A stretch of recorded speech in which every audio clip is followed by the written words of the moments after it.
لا حول ولا قوة إلا بالله العلي العظيم حسبي الله ونعم الوكيل نعم المولى ونعم النصير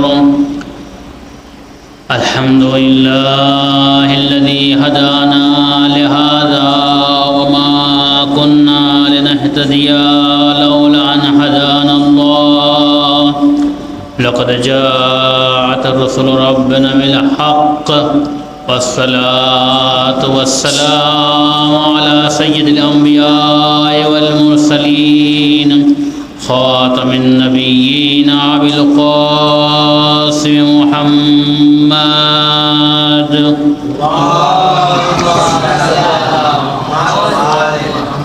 وآله الطيبين الطاهرين المعصومين المظلومين ولعنة الله على أعدائهم من الآن إلى قيام يوم الدين أما بعد فقد قال الله تعالى في قرآن مجيد وقوله الحق قل لا أسألكم عليه أجرا إلا المودة في القربى درود پاٹ کر محمد اللهم كن لوليك الحجة ابن الحسن صلواتك عليه وعلى آبائه في هذه الساعات وفي كل الساعات وليا وحافظا وقائدا وناصرا ودليلا وعينا حتى تسكنه أرضك طوعا فتمتعوا فيها طويلا درود پڑھ کر محمد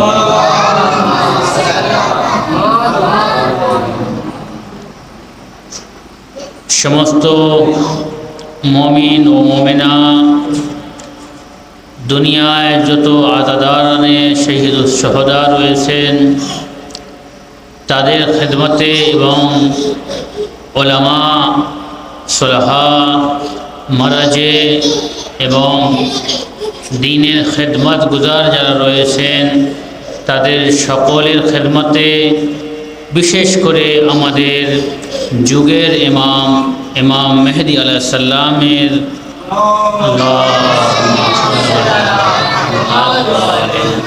খিদমতে 1446 হিজরির মাহে মুহররমের শোক দিবস উপলক্ষে জানাই আন্তরিক শোক ও সমবেদনা।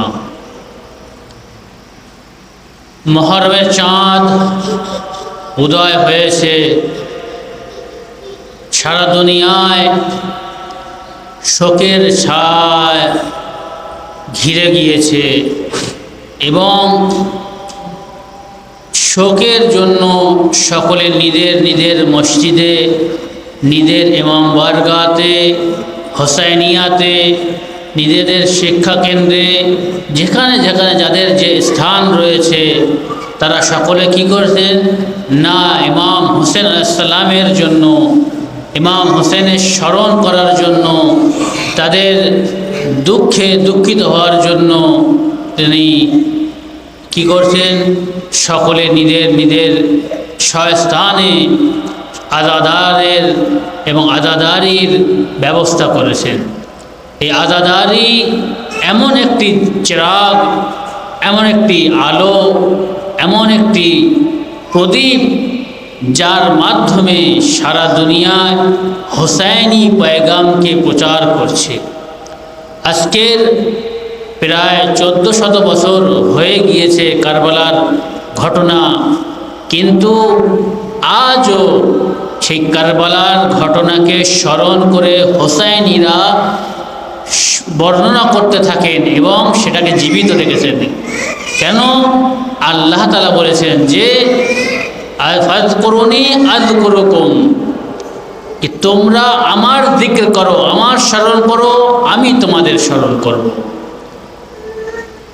আর তোমরা আমার কুফরানে নেয়ামত করো না, নেয়ামতের অবিশ্বাসী করো না, নেয়ামতকে অস্বীকার করো না, যদি আমার নেয়ামতকে অস্বীকার করো তাহলে জেনে নাও আমার আযাব হলো অতি কঠিন এবং শাস্তি অতি কঠিন। সেই জন্য ফাযকুরুনি আযকুরুকুম ওয়াশকুরুলি ওয়ালা তাকফুরুন, তোমরা শুকরিয়া আদা করো, তোমরা কুফরানে নেয়ামত করো না, নেয়ামতের অবিশ্বাস করো না। তো এই যে শুকর কি, আমরা যে নেয়ামত পেয়েছি, যে আমরা উপহার পেয়েছি, যে জিনিস আল্লাহ আমাদেরকে দান করেছেন, সেই দান আমরা যখন পেয়েছি তখন আমরা কি করব? তার কৃতজ্ঞতা প্রকাশ করব। যদি কেউ আমার কোনো জিনিস কেউ দান করে, হয়তো কোনো সময় আমার কোনো অভাব থাকতে পারে, আমার যদি কোনো পোশাক না থাকে, কেউ যদি আমার পোশাক দান করে তাকে আমি কৃতজ্ঞতা জানাবো, অর্থাৎ তাকে বলো ধন্যবাদ, আপনার এই দয়ার জন্য আপনার আমি কৃতজ্ঞতা জানাই। এটা কি শরীফ এবং যারা সৎ ব্যক্তি তাদের মধ্যে এই গুণাবলী পাওয়া যায় যে তারা যখন কোনো নেয়ামত পায় তার কৃতজ্ঞতা প্রকাশ করে। তা আল্লাহ তাআলা যেই বলছেন যে তোমরা যখন নেয়ামত পেয়েছো, নেয়ামতের কী করে শুকরিয়া আদা করো। আল্লাহ তাআলা আমাদের দুনিয়ায় কী কী নেয়ামত দিয়েছে? আমাদের নেয়ামত এই দিয়েছে কি, সর্বপ্রথম আমরা মুসলিম জাতি আমাদের বানিয়েছে, মুসলমান ঘরে আমাদেরকে পাঠিয়েছেন, ইমানের সাথে আমাদের দুনিয়া পাঠিয়েছেন, এবং আমাদের কোনো জায়গা অন্য কোনো ঘরে আমাদের করায়নি, জন্ম করাননি, বরং মুসলমান ঘরে আমাদের জন্ম করিয়েছেন। এটা হলো একটি নেয়ামত, তার জন্য আল্লাহর কি শুকরিয়া আদায় করতে হবে। অনুরূপ নেয়ামতের পরে আমরা এই যে নেয়ামত পেয়েছি, তারপর আমরা নামাজ পড়ছি, রোজা রাখছি, নামাজ পেয়েছি, রোজা পেয়েছি কার কাছ থেকে? রাসূলুল্লাহর কাছ থেকে। অর্থাৎ আল্লাহর পক্ষ থেকে হাদি পেয়েছি, আল্লাহর পক্ষ থেকে রসুল পেয়েছি, যিনি এসে আমাদেরকে হেদায়েত করেছেন, আমাদের সৎ পথের পথিক বানিয়েছেন, আমাদের সৎ পথ দেখিয়েছেন। দেখো এই পথে গেলে তোমরা জান্নাত পাবে, এই পথে গেলে তোমরা জাহান্নামে যাবে। তো এই যে নবী পাঠিয়েছেন, এটাও কি? এটাও একটি আল্লাহর নেয়ামত। আর আমাদের বিবেক যে দিয়েছেন, এটি একটি নেয়ামত। আমাদের চোখ, আমাদের কান, আমাদের নাক, আমাদের হাত, আমাদের পা, যা কিছু দিয়েছে এসব কি? নেয়ামত। নেয়ামত মানে কি? উপহার, আল্লাহর অনুগ্রহ। এই যদি এগুলো আমাদের বিনা চাওয়া, বিনা মাঙে, বিনা কোনো প্রার্থনা দোয়ায় আল্লাহ তাআলা এগুলো আমাদের কি দান করেছেন। এর মধ্যে যে জিনিসগুলো দিয়েছেন আল্লাহ তাআলা, সব জিনিসের যদি আমরা কৃতজ্ঞতা জ্ঞাপন করি এবং আমরা শুকরিয়া আদায় করি, তাহলে আমরা সব জিনিস এক একটা করে স্মরণ করতে করতে জীবন শেষ হয়ে যাবে। আল্লাহর নেয়ামতকে গুণে আমরা শেষ করতে পারবো না, আমরা তার শুকরিয়া আদায় করতে পারবো না। ওই জন্য যতটা হয় তা আমাদের কী করতে হবে? আল্লাহর শুকরিয়া আদায় করতে হবে। আর আল্লাহর রসুল যে আমাদের এই দিন ইসলাম নিয়ে এসছেন, আমাদেরকে এই যে পরিপূর্ণ ইসলাম দিয়ে গিয়েছেন, পুরো জীবনের সমস্ত ব্যবস্থাকে আমাদের বলে দিয়েছেন কি, যে তোমরা জন্ম থেকে নিয়ে কবরের পর্যন্ত তোমাদের যা যা প্রয়োজন সব কিছু আমি তোমাদের বর্ণনা করে দিচ্ছি। আল্লাহ তাআলা কোরআন নাজিল করেছেন, আর কোরআনের ব্যাখ্যাকারী হলাম আমি রসুল। আমি তোমাদের কোরআনকে ব্যাখ্যা করে জানাবো কোথায় কি আল্লাহ কি বলছেন। রাসূলুল্লাহ সেটা কমপ্লিট এই দুনিয়াতে আমাদেরকে একটি জীবন ব্যবস্থা শিখিয়ে দিয়ে গেছেন। আর তার জন্য আমাদের শুকরিয়া আদায় করতে হবে। আর শুকরিয়া আদায় কী করতে হবে? আল্লাহ যে জিনিস আমাদের দিয়েছেন সেই জিনিসকে স্মরণ করা, এটি হলো শুকরিয়ার একটি দিক। যিনি আমাদেরকে দিয়েছেন আল্লাহ তাআলা, আমরা কি করি? বিভিন্ন সময় বিভিন্ন এলাকায় যখন কোনো অনুষ্ঠান হয়, কোনো একটা বাৎসরিক অনুষ্ঠান হয়, যে এই দিনে অমুক জিনিস হয়েছিল, এই দিনে আমার পিতা হজে গিয়েছিল, এই দিনে আমার ছেলের জন্ম হয়েছিল, এই দিনে আমার দাদা পরলোক গমন করেছেন। এই সব জিনিসকে স্মরণ করে আমরা কি করি? তার ইয়াদকে জীবিত রাখি, তার স্মরণকে জীবিত করি, তার আলোচনা করি, তার জীবন নিয়ে আলোকপাত করি, যারা জানে না তাদের কাছে পৌঁছে দেই যে তিনি এই ব্যক্তিত্ব ছিলেন, তার মধ্যে এই সব গুণাবলী ছিল। কী জন্যে? তাকে স্মরণ করে মানুষের কাছে পৌঁছে দেওয়া যায় তিনি এক ব্যক্তি এতটা উপকার করে দিয়ে গেছেন। তাহলে কোনো ব্যক্তি যদি কারোর উপর যদি দয়া করে, অনুগ্রহ করে, তাকে স্মরণ করা এটা একটা যোগ্য সন্তানের পরিচয় দেয়। তা আমরা যদি যোগ্য উম্মত হয়ে থাকি, রাসূলুল্লাহ যে এতগুলো আমাদের নেয়ামত দিয়েছেন সেগুলো আমরা কেন তার স্মরণ করব না, জিকির করব না? আর এই দিন ইসলামকে যখন আল্লাহ রসুল নিয়ে এসেছিলেন। নিয়ে আসার পরে তার পরিবর্তে রসুলাল্লাহর কাছে কিছু আরব লোক তারা বলেছিলেন, হে রসুলাল্লাহ, আপনি আমাদেরকে জাহান্নামের থেকে বের করে নিয়ে জান্নাতে নিয়ে এসেছেন, আপনি আমাদের আগুন থেকে বের করে নিয়ে ফুলের বাগানে দিয়ে এসেছেন। আল্লাহ আমাদের রসুলাল্লাহ, আপনি আমাদের কুফর ও নেফাক থেকে দূর করে বের করে নিয়ে এসে আমাদের ঈমান এবং তাকওয়ার জায়গায় আমাদের পৌঁছে দিয়েছেন। আল্লাহ রসুল আমাদেরকে মানে জাহেল থেকে, জাহালাত থেকে, মূর্খ থেকে নিয়ে আলিম বানিয়েছেন এবং ঈমান দিয়েছেন এবং তাকওয়ার জ্ঞান দিয়েছেন। তাহলে কি রাসূলুল্লাহ এই যে মেহনত করেছেন, আর রাসূলুল্লাহ এই প্রচারের ক্ষেত্রে কি করেছেন? কখনো কাঁটার উপরে হেঁটেছেন, কখনো তার উপরে আবর্জনা ফেলে দেওয়া হয়েছে, কখনো তাকে পাথর মারা হয়েছে, কখনো তার উপরে এই উটের নাড়ি ঘুরিয়ে এনে ফেলে দেওয়া হয়েছে, কখনো তাকে এত পাগল বলেছে, মজনু বলেছে, দিওয়ানা বলেছে এবং জাদুঘর বলেছে, বিভিন্ন মানে তাকে অপবাদ দিয়ে রাসূলুল্লাহকে কী করেছেন? কষ্ট দিয়েছেন। এই কষ্ট কী জন্যে? এই কষ্ট রাসূলুল্লাহ সব সহ্য করেছেন কী জন্যে? এক একটা ব্যক্তির ঈমান নিয়ে আসতে পারে যেন, এক একটা ব্যক্তি যেন মুমিন হতে পারে যেন, এক একটা ব্যক্তি যেন কাফের থেকে বের হয়ে যেন, কুফর থেকে বের হয়ে যেন ঈমানের মধ্যে যেন প্রবেশ করতে পারে, জাহান্নামের থেকে বের হয়ে যেন জান্নাতে প্রবেশ করতে পারে। এই সমস্ত কষ্ট করে কী জন্যে? মানুষের হেদায়েতের জন্য, যে মানুষ হেদায়েত পাক, আল্লাহ এক, আল্লাহর বিশ্বাসী হোক, রসুলের বিশ্বাসী হোক, কিয়ামতের বিশ্বাসী হোক, ইমামতের বিশ্বাসী হোক, রসুল এবং ফেরেশতা এবং কিতাব এবং আখিরাতের যেসব অদৃশ্য রয়েছে সেগুলো যেন বিশ্বাস করতে পারে। তাহলে কি হবে?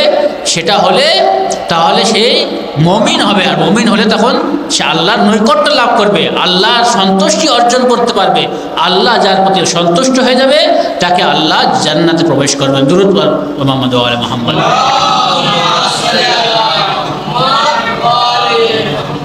তাহলে এখানে এই যে আল্লাহ আমাদের উপর অনুগ্রহ করেছেন, আমাদের উপর যে দয়া করেছেন, আমাদের উপর যে নেয়ামত নাজিল করেছেন, তার পরিবর্তে আমাদের কি করতে হবে?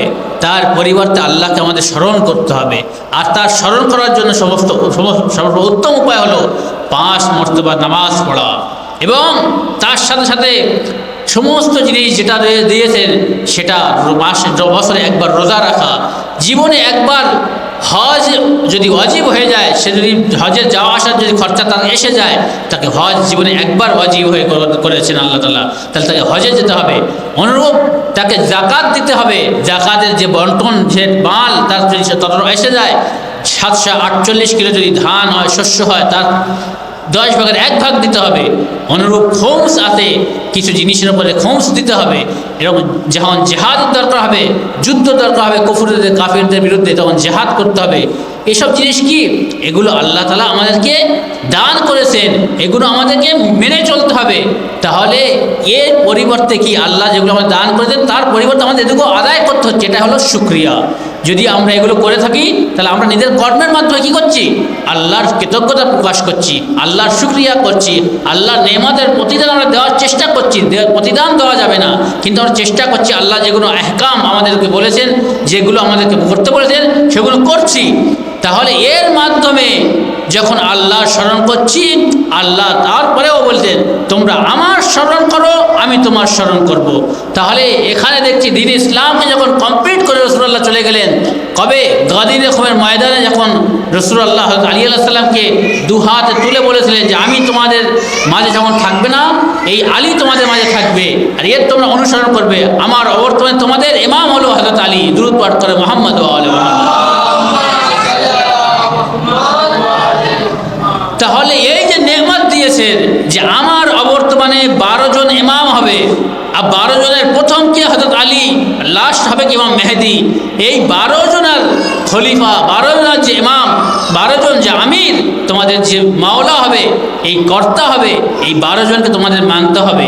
আর সেই 12-র মধ্যে আমাদের তৃতীয় ইমাম হযরত ইমাম হোসেন আলাইহিস সালাম, যে কাজ রাসূলুল্লাহ করে দিয়ে গেছিলেন, কমপ্লিট করে দিয়ে গেছিলেন, সেই কাজকে অব্যাহত রেখেছিলেন কারা? হযরত আলী, হযরত ইমাম হাসান, হযরত ইমাম হোসেন। কিন্তু এই মাওলা আলী যখন খেলাফতে আসলেন, প্রকাশ্যে যখন খেলাফতে আসলেন, তখন মাওলা আলীর বিরুদ্ধে বিভিন্ন ধরনের একটা অরাজকতা সৃষ্টি করা হলো এবং বিভিন্ন 4 বছর খেলাফতের মধ্যে 3টি বড় বড় যুদ্ধ করতে হয়েছে এবং 3টি কাদের সাথে যুদ্ধ করতে, কোনো কাফেরদের সাথে নয়, কোনো মানে ইহুদির সাথে নয়, নাসারার সাথে নয়, কোনো হিন্দুদের সাথে নয়, বরং কাদের সাথে করতে হয়েছে?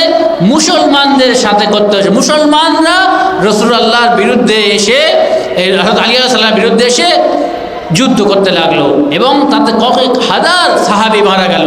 কে করেছে? হযরত আলী আলাইহিস সালামের 4 বছর খেলাফতের মধ্যে 3টি বড় বড় যুদ্ধ সংগঠিত হলো, আর করে সবই মুসলমান, সবই মুসলমান। কেউ একজন কাফের নয়, কেউ একজন মুশরিক নয়, কেউ একজন নয়, মানে ইহুদি নাসারা কিংবা বৌদ্ধ হিন্দু জৈন নয়, বরং তারা শিরকে মুসলমান। আর এই মুসলমানের ধারা যখন ইমাম হোসেন আলাইহিস সালামের যুগ আসলো, তখন সেই মুসলমানেরাও হযরত ইমাম হোসেন আলাইহিস সালামের সামনে এসে দাঁড়ালো এবং সেই মুসলমানরা ইমাম হোসেনকে হত্যা করলো। তাহলে যে দিন ইসলামকে রাসূলুল্লাহ সাল্লাল্লাহু আলাইহি ওয়াসাল্লাম কমপ্লিট করেছিলেন, আর তাদের ধারক বাহক এবং তাদের হেফাজতের রক্ষা করে গেলে কাদের? রাসূলুল্লাহ নিজের খানদানদের, নিজের বংশধরদেরকে, হযরত আলী থেকে ইমাম মেহদী আলাইহিস সালামের কাছ থেকে। কিন্তু তৃতীয় যখন ইমাম আসলেন, ইমাম হোসেন আলাইহিস সালাম, তখন তারাই যারা আলী আলাইহিস সালামকে খেলাফত সুষ্ঠুভাবে করতে দেয়নি, তাদেরকে হুকুমত এবং শাসন ঠিকভাবে করতে দেয়নি, সেই ধারা ইমাম হোসেনের সামনে এসে দাঁড়ালো এবং এসে বলছে, আজকের আমার হাতে বাইয়াত করো। ইয়াজিদ কি বলছে? যখন মুআবিয়া দুনিয়া থেকে চলে গেল, তখন বলছে যে ইয়াজিদ গভর্নরকে বলল, মদিনার গভর্নরকে বলছে, হে গভর্নর, দেখো আমার এই চিঠি যাওয়ার পরে তুমি ইমাম হোসেনের কাছ থেকে বাইয়াত নেবে, আব্দুল্লাহ ইবনে জুবাইরের কাছ থেকে বাইয়াত নেবে, আব্দুল্লাহ ইবনে ওমরের কাছ থেকে বাইয়াত নেবে, আর যে না বাইয়াত করবে তার গর্দান উড়িয়ে দেবে। কি বড় সাহস যে যে আমার বাইয়াত না করবে তার গর্দান উড়িয়ে দেবে। আর ইমাম হোসেনকে যখন ডাকলেন, তখন ইমাম হোসেন যখন গেলেন, তখন ইমাম হোসেনের সাথে কারা গিয়েছিল? ইমাম হোসেনের সাথে গিয়েছিল 12 বানি হাশিমের যুবকরা গিয়েছিলেন রাতের অন্ধকারে।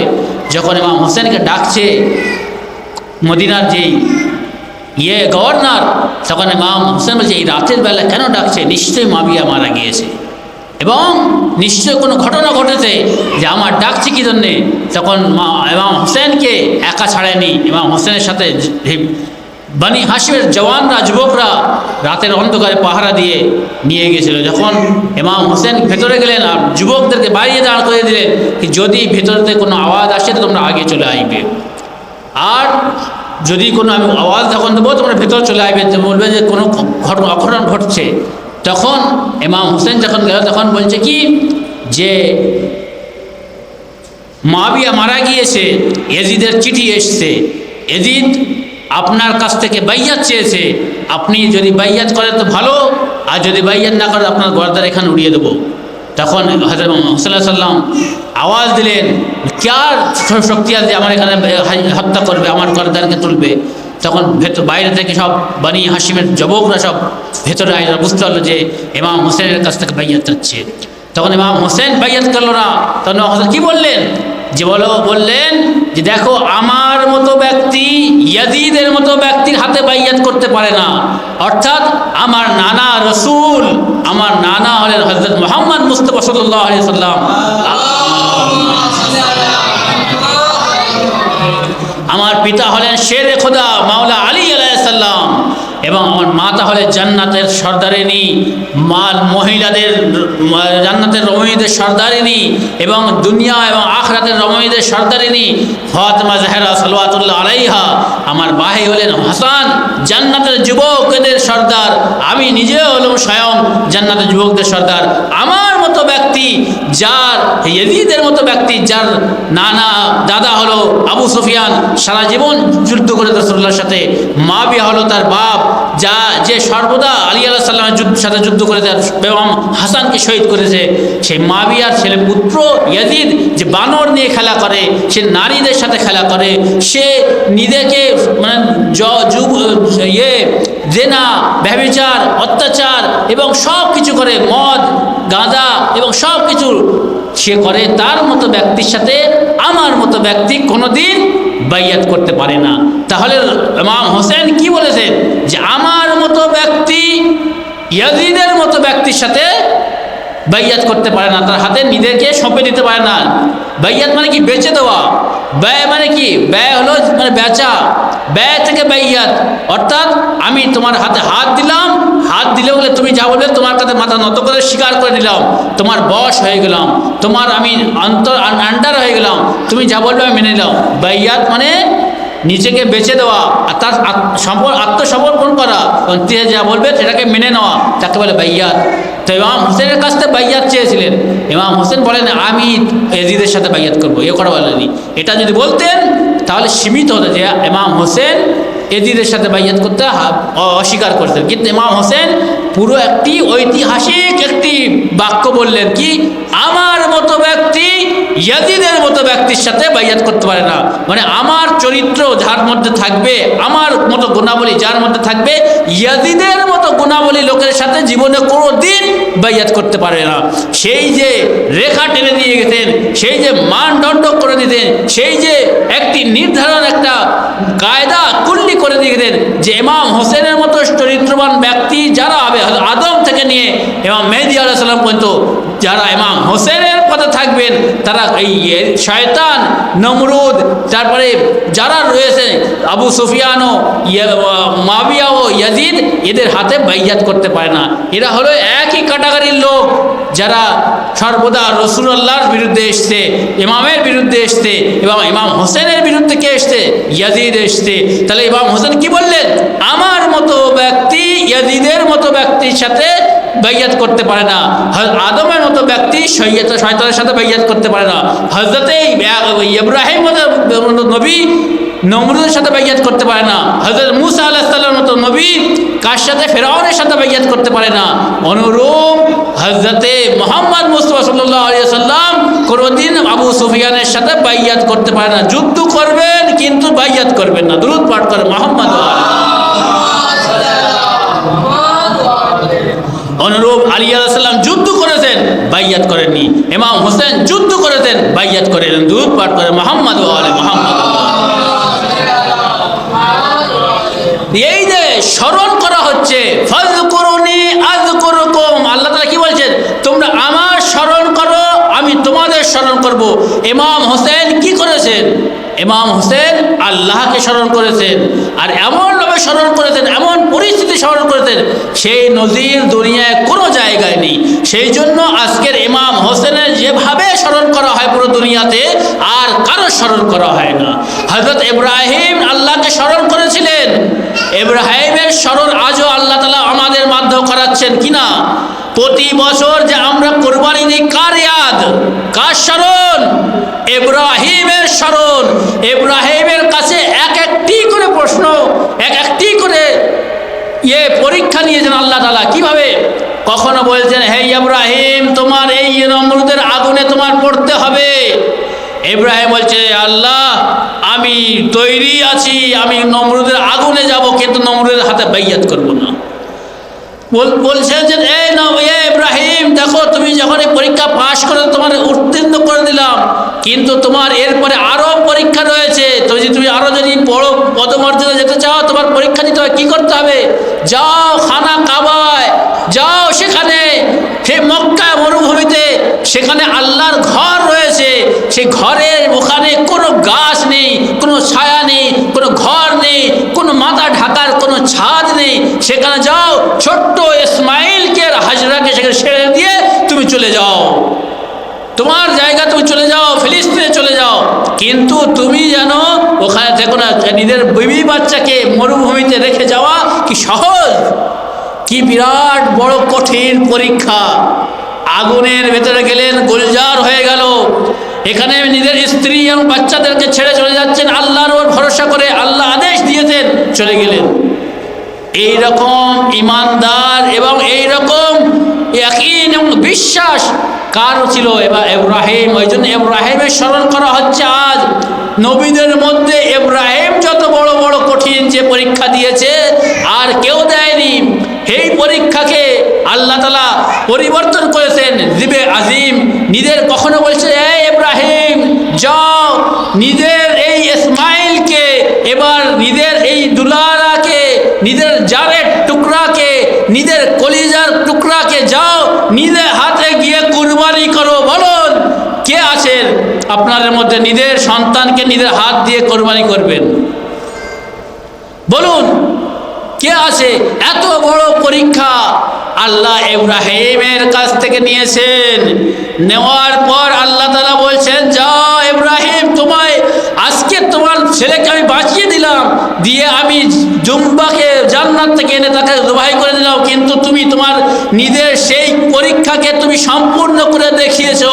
সেই জন্য তোমার এই সব জিনিসকে আমি মানব জাতির জন্য, মুমিনদের জন্য, যারা হজে আসবে তাদের জন্য আমি ফরজ করে দিলাম।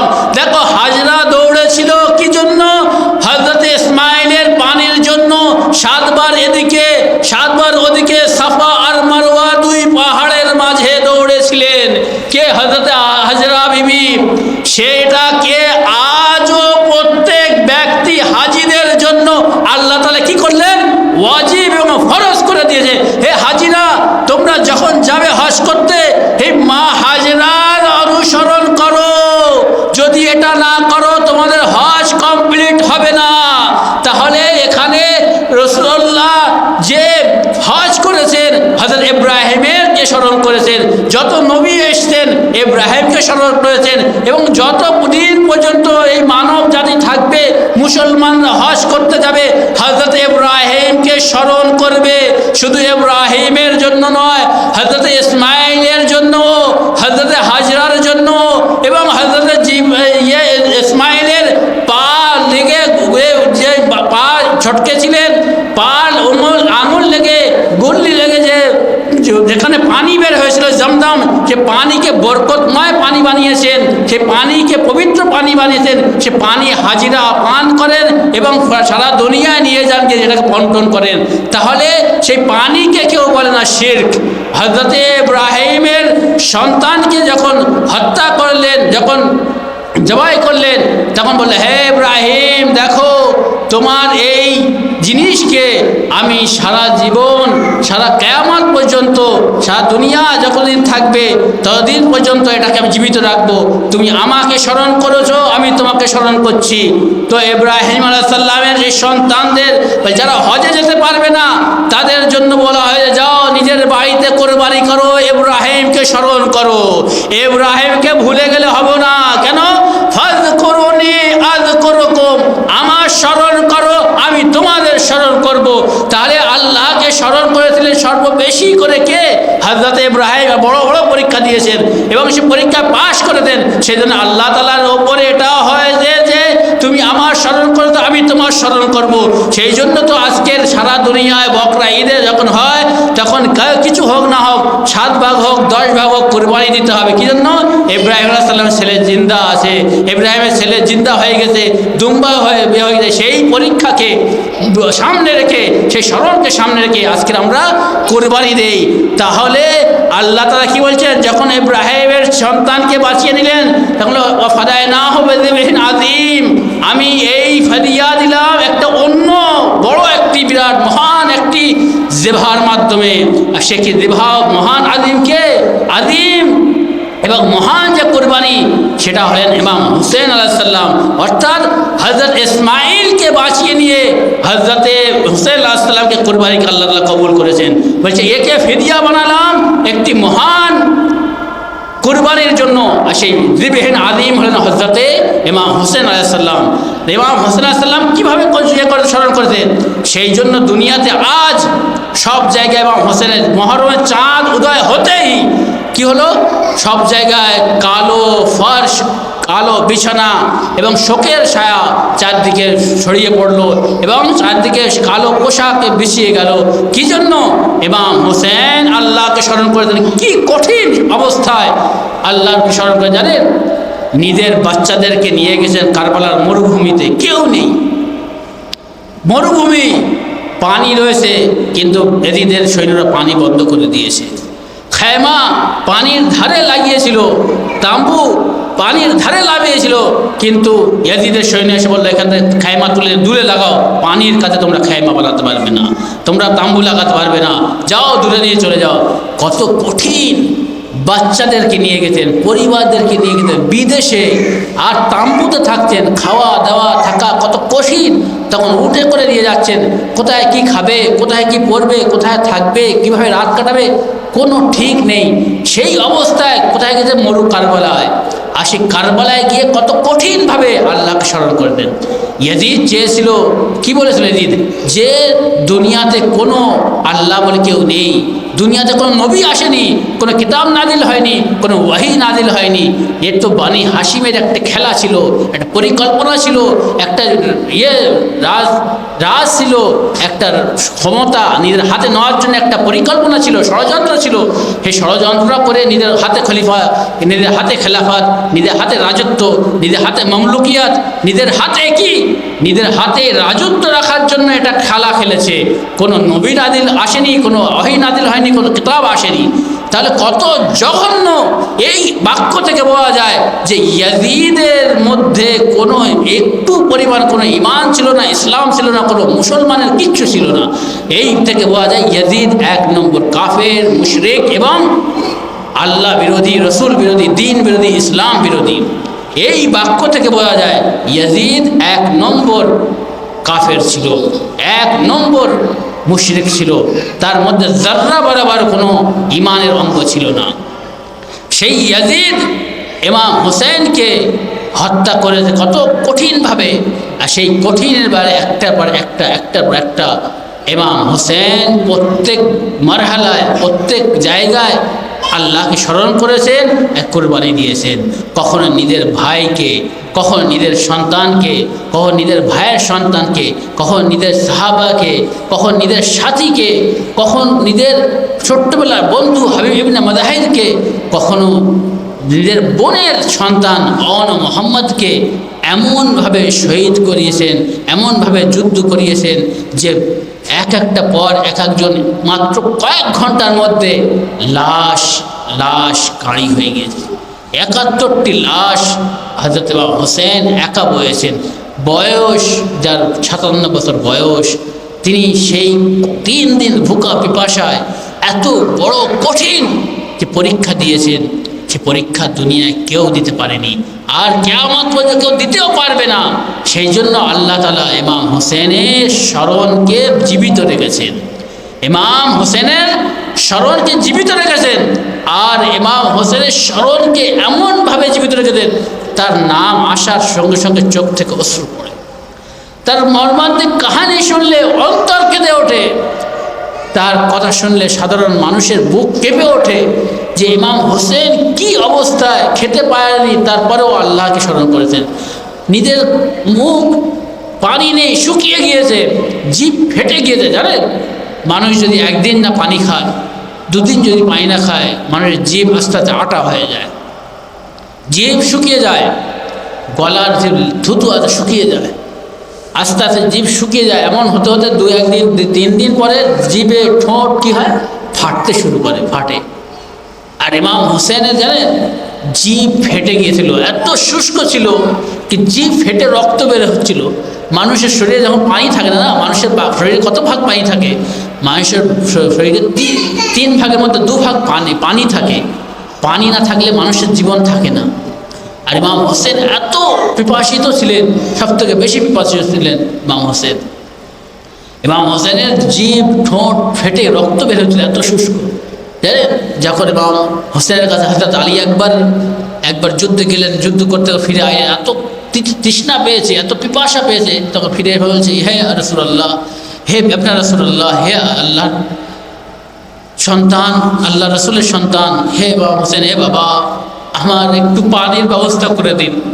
যদি একটু পানির ব্যবস্থা করতে পারেন তাহলে আমি এই জালেমদেরকে বুঝিয়ে দিতাম আমার দাদা আলী বাহুতে কত শক্তি, আর আমি দাদা আলীকে যুদ্ধকে আমি স্মরণ করিয়ে দিতাম যে একটু যদি পানি যদি ব্যবস্থা করতে পারেন। হযরত ইমাম হোসেন বললেন, হে বেটা, আমি পানির ব্যবস্থা করতে পারছি, আমি এত অসহায়, পিতা এত অসহায়, যে হযরতে আলী একবার জওয়ান ছেলে এসে বাপের কাছে পানির প্রশ্ন করছে, পানি দেন পানি, কিন্তু বাপ পানি দিতে পারছে না। এর থেকে বড় কষ্ট আর কিছু হতে পারে? কোনো বেটা যদি গিয়ে নিজের বাপের কাছে বলে, বাবা আমাকে একটা পানি দাও, পানি পাও খাবো, বাপ যদি না দিতে পারে তাহলে বাপের অন্তর কত কষ্ট পায় যে বাপ পানি দিতে পারছে না সন্তানকে। তো হযরতে ইমাম হোসেন বললেন, হে বেটা আলী আকবর, তুই আমার মুখের মধ্যে তোমার জিভ দিয়ে দাও। যখন মুখের মধ্যে জিভ দিল তখন ইমাম হোসেনের কাছ থেকে মুখটাকে নিজের জিভ বের করে দিলেন, সঙ্গে সঙ্গে নিয়ে বলছে, বাবা আমার জিভের থেকে তো আপনার জিভ আরও বেশি শুষ্ক, আমি তো দিয়ে আমার তো আর বেশি শুষ্ক লাগছে, তা আমি আপনার মুখে দিয়ে আমার কোনো শান্তি পাবো না। তখন ইমাম হোসেন কী করলেন, নিজের আংটি খুলে নিয়ে হযরতে আলী আকবরকে দিলেন, বললেন, এই বেটা এইটা মুখে দাও, হয়তো কিছু হতে পারে, ঠান্ডা অনুভব করতে পারো। নিজের আংটি খুলে হযরতে আলী আকবরের মুখে দিলেন। হযরত আলী আকবর আবার চলে গেলেন যুদ্ধে।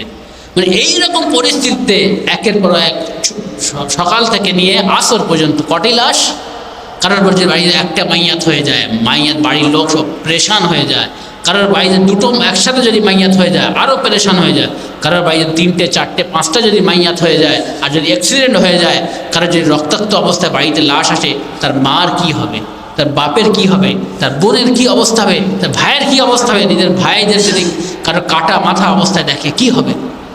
আর মাত্র কয়েক ঘন্টার মধ্যে, কয়েক ঘন্টা, সকাল থেকে নিয়ে আসর পর্যন্ত কয়েক ঘন্টা, 7 ঘন্টা 8 ঘন্টা 9 ঘন্টা 10 ঘন্টা বেশি বেশি, এর মধ্যে 72টি লাশ, 71টি লাশ ইমাম হোসেন নিজের কাঁধে করে নিজের হাতে করে দেখেছেন, তুলেছেন, এনে খায়মায় জমা করেছেন।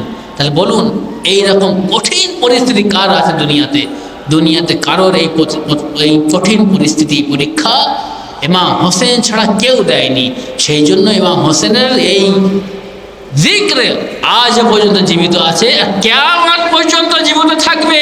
এটা আল্লাহর ওয়াদা, এটা আমাদের এটা বিশ্বাস এবং ইয়াকিন। 1400 বছর হতে হতে আমাদের কাছে পৌঁছেছে। আমরা ছিলাম না, আমাদের পিতামাতা ছিল না, দাদা দাদি ছিল না, পূর্বপুরুষগণ ছিল না, ইমাম হোসেনের জিক্রে ছিল।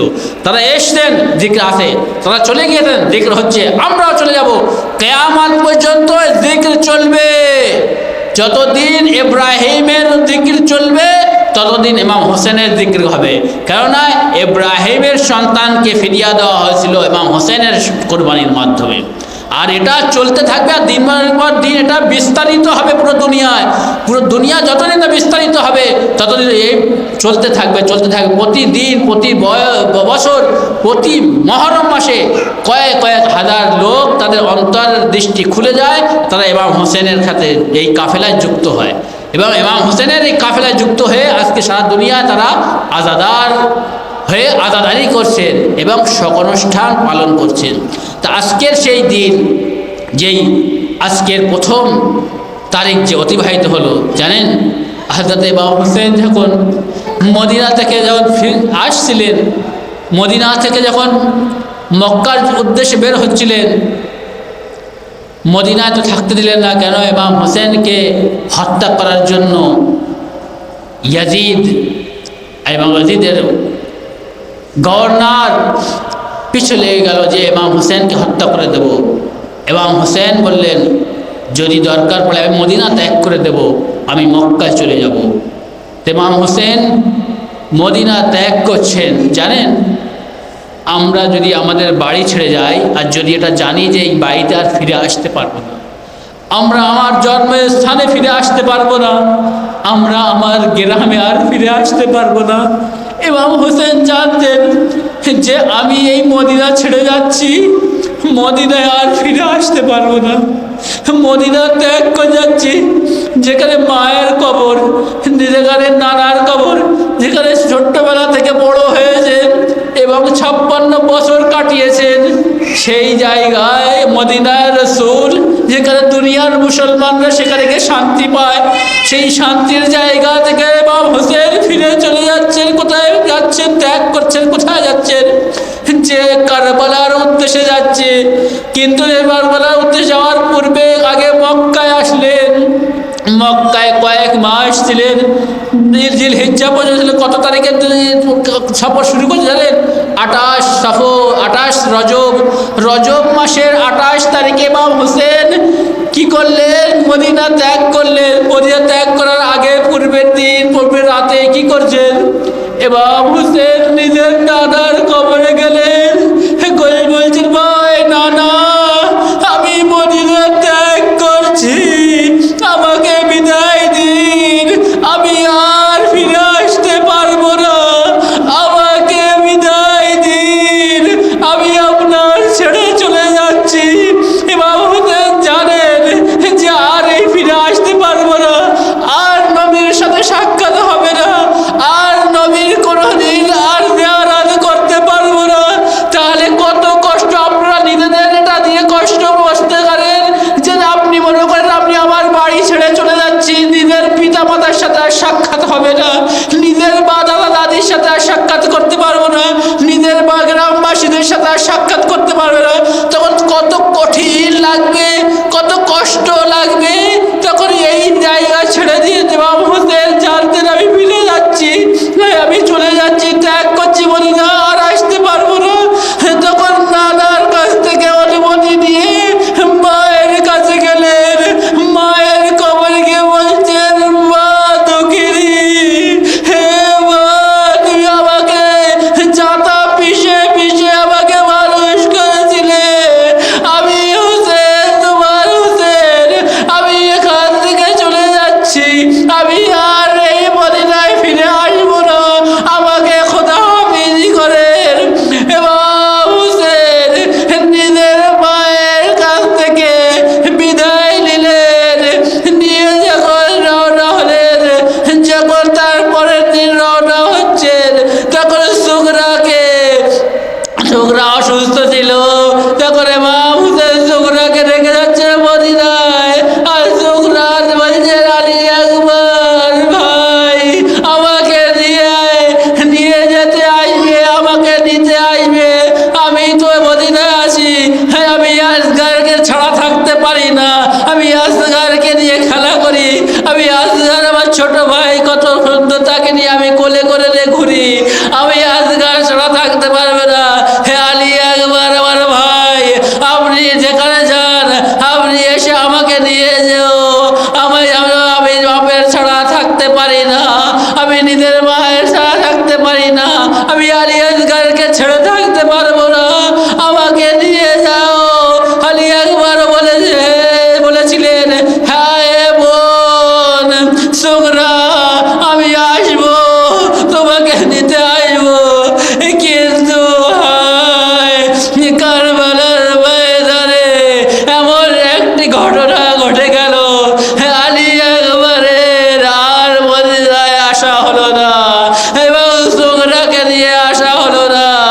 এবং সে যখন সেই কারবালার ময়দানে আশুরার রাতে, তখন কি হয়েছিল, সেই আলী আকবরের জন্য চিঠি পাঠিয়েছিলেন সাফির। সেই পিয়ন কি করেছিল, ডাকিয়া এই পায়ে নিয়ে গেলেন, কি বলছে, কার চিঠি এসেছে? বলছে মদিনা থেকে সুগরার চিঠি এসেছে। হযরত সুগরা বলছেন যে, আলী আকবর ভাই, আমার আলী আসগার কত বড় হয়েছে, সে এতদিন হামা দিচ্ছে, সে এত হাঁটা শুরু করেছে, আমার ভাই 6 মাস হয়ে গিয়েছে, ছোট্ট আলী আসগার কেমন আছে, তুমি আমাকে কবে দিতে আসবে? কিন্তু হায় রে, সুগরার ইচ্ছা আর পূরণ হলো না। আলী আসগারকে আমার কি দেবে, ছোট্ট শিশু, তাকেও সে তীর মেরে তাকেও শহীদ করে দেওয়া হলো। আলী আকবর কলিজায় সে তীর মারা হলো, বললাম কেটে গেল। হযরত ইমাম হোসেন আলী আকবরের এই কলিজা থেকে যখন বল্লামকে টেনে বের করলেন, বল্লামের সাথে সাথে সেই কলিজা বের হয়ে আসলো এবং সকলে শহীদ হয়ে গেল, কেউ আর বেঁচে নেই। সুগরাকে কে দিতে আসবে? আলাতুল্লাহ আলাল কওমিল যালিমিন সায়ালামুল্লাযিনা যালামু আইয়ামান কলবি ইয়ানকালিবুন রাযান বিকাদাই ওয়া তাসলিমান লিআমরি